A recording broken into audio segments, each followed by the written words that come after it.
Karena covenant dari Allah itu kuat sekali.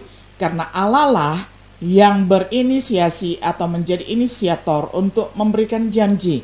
Allah juga memegang janji itu kuat-kuat, dan Allah juga adalah pelaksana serta pemelihara perjanjian tersebut. Tidak mungkin ada perjanjian dari Allah yang tidak terlaksana.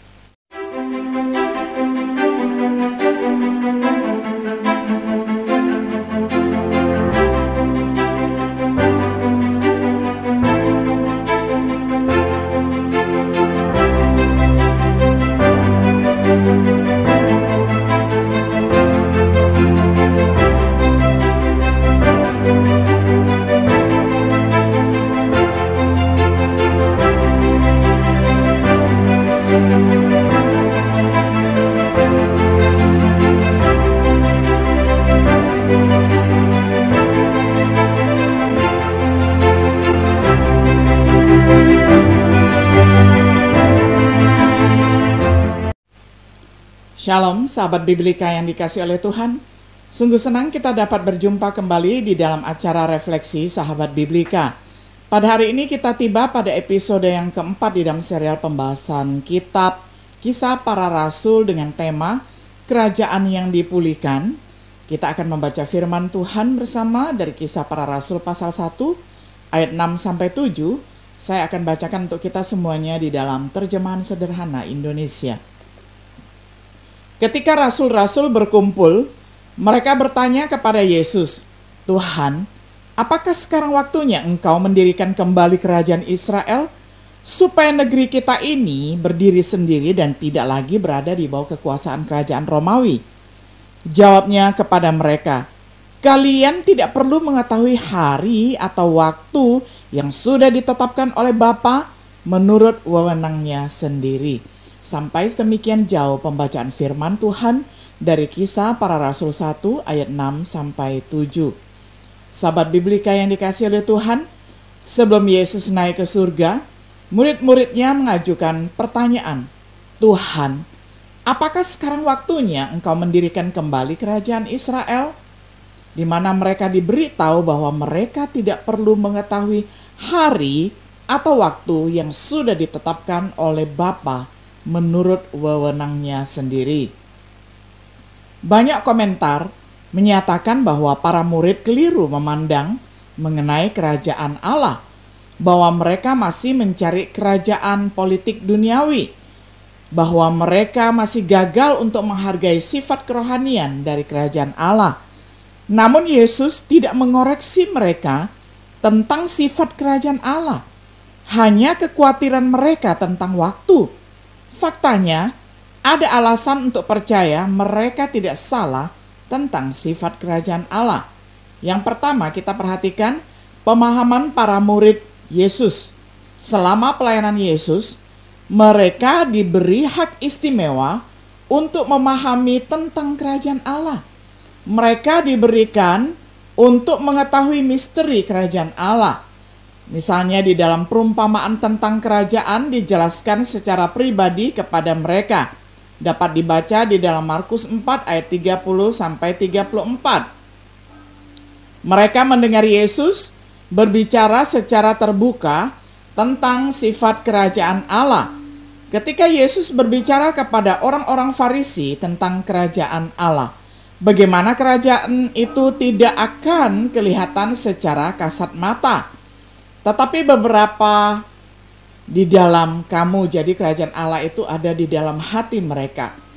Yesus juga memberitahu Pilatus tentang sifat kerajaan Allah, bahwa kerajaannya bukan dari dunia ini, bahwa dia memang seorang raja. Setelah kebangkitan Yesus, Yesus berbicara tentang hal-hal tentang kerajaan Allah selama 40 hari lagi. Dia menjelaskan kitab suci kepada 2 murid di jalan menuju ke Emmaus. Dia membuka pemahaman para rasul untuk memahami kitab suci. Lukas 24 ayat 44-45. Tampaknya tidak mungkin dengan kesempatan seperti itu untuk belajar dari sang guru.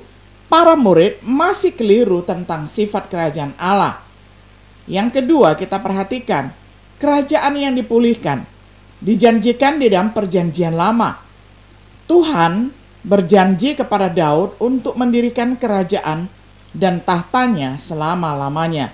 2 Samuel 7 ayat 12 sampai 16. Sebuah janji yang ditinjau di dalam Mazmur 89 melalui perjanjian kekal, Mazmur 89 ayat 34, kemudian ayat 28 sampai 29, ayat 35 sampai 36, yang kadang-kadang tampaknya telah ditinggalkan, seolah itu covenant atau perjanjian yang ditinggalkan sudah expired, tetapi sebenarnya tidak demikian. Karena covenant dari Allah itu kuat sekali, karena Allah lah yang berinisiasi atau menjadi inisiator untuk memberikan janji. Allah juga memegang janji itu kuat-kuat, dan Allah juga adalah pelaksana serta pemelihara perjanjian tersebut. Tidak mungkin ada perjanjian dari Allah yang tidak terlaksana. Namun terlepas dari kerajaan yang terbagi atau terpecah menjadi dua, menjadi kerajaan utara dan kerajaan selatan, kemudian ada peristiwa penawanan ataupun pembuangan dan lain sebagainya. Namun tentang kerajaan yang kekal itu terus dijanjikan secara turun-temurun, terus dijanjikan oleh para nabi di kerajaan utara di Israel, dapat dibaca di dalam Hosea 3 ayat 5, oleh para nabi di kerajaan selatan, yakni kerajaan Yehuda, dapat dibaca di dalam Yesaya 9 ayat 6 dan 9, Yeremia 23 ayat 5 dan 6, Yeskiel 34 ayat 23 sampai 24. Bahkan setelah pemulihan Israel, setelah mereka kembali dari pembuangan, itu tetap dijanjikan.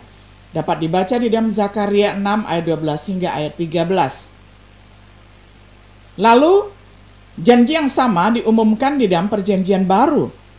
Perhatikan, malaikat Gabriel ketika mendatangi perawan Maria memberikan janji yang sama. Dapat dibaca di dalam Lukas 1 ayat 31 sampai 33. Kemudian oleh Zakaria setelah kelahiran Yohanes Pembaptis, yakni anak di masa tuanya.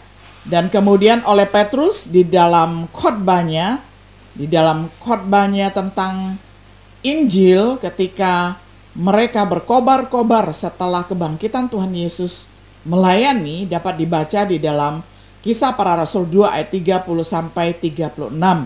Lalu oleh Yesus sendiri kepada jemaat gereja di Philadelphia, dapat membaca sendiri di dalam Wahyu 3 ayat 7. Observasi lebih lanjut seperti yang diumumkan oleh Yesaya dan Gabriel, Yesus akan diberikan tahta atau otoritas Raja Daud. Yesus memerintah atas kerajaan Daud dan keluarga Yakub. Sebagaimana diberitakan oleh Yesus dan para rasulnya, pemerintahannya meliputi orang bukan Yahudi.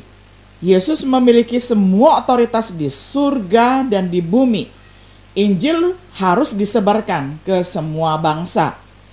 Allah telah menjadikan Dia Tuhan atas segalanya. Dia sekarang adalah kepala atas segala sesuatu. Yesus benar-benar Tuhan di atas segala Tuhan, Raja di atas segala raja. Seperti yang dijelaskan oleh Yakobus saudara Tuhan, kemah atau rumah Daud telah dibangun kembali, yang sekarang termasuk orang non-Yahudi atau bangsa-bangsa lain sudah masuk di dalam kerajaan Allah. Waktu pemulihannya dimulai ketika Yesus naik ke surga, diberikan kekuasaan, kemuliaan, dan kerajaan untuk duduk di sebelah kanan Allah atas semua kerajaan, kekuasaan, dan kekuatan. Sebagai kesimpulan, jadi kerajaan yang diproklamirkan oleh Yesus adalah kerajaan yang dipulihkan, penggenapan janji yang dibuat untuk Raja Daud dan Israel, di mana keturunan Daud sekarang memerintah atas Israel. Tetapi kerajaan yang dipulihkan bahkan lebih baik. Pemerintahan anak Daud adalah bukan hanya atas umat Israel, tetapi juga mencakup orang-orang bukan Yahudi. Tidak terbatas pada tanah Israel, tetapi di bumi dan di surga. bukan memerintah secara fisik, tetapi rohani, yakni di dalam hati orang yang percaya. Tentu saja ada hal-hal yang masih harus dipelajari para murid tentang kerajaan. Misalnya, bahwa orang-orang bukan Yahudi tidak perlu disunat dan memelihara hukum Musa. Kisah para Rasul 10, kemudian 11 dan 15. Hal-hal yang tentangnya Roh Kudus nantinya akan membimbing mereka. Tapi bukannya berasumsi para murid masih bingung tentang sifat kerajaan. Mungkin kita harus bertanya pada diri sendiri, apakah kita sendiri masih bingung tentang sifat kerajaan surga? Sahabat Biblika yang dikasihi oleh Tuhan, dengan mempelajari kitab Kisah Para Rasul ini secara rutin, mata kita akan dibukakan tentang sifat kerajaan surga secara terus-menerus, sehingga kita tidak menafsir, kita tidak menyangka dengan pikiran kita yang terbatas, tetapi kita mengikuti pikiran Tuhan, bagaimana Tuhan memandang kerajaannya memerintah di dalam hati orang-orang percaya. Kiranya setiap diri kita boleh memahami ini dan kita hidup sebagai warga negara Indonesia dan juga warga negara surgawi boleh bersuka cita menjadi warga yang taat dan patuh serta setia kepada Tuhan Yesus. Kiranya Tuhan Yesus senantiasa memberkati kita. Shalom.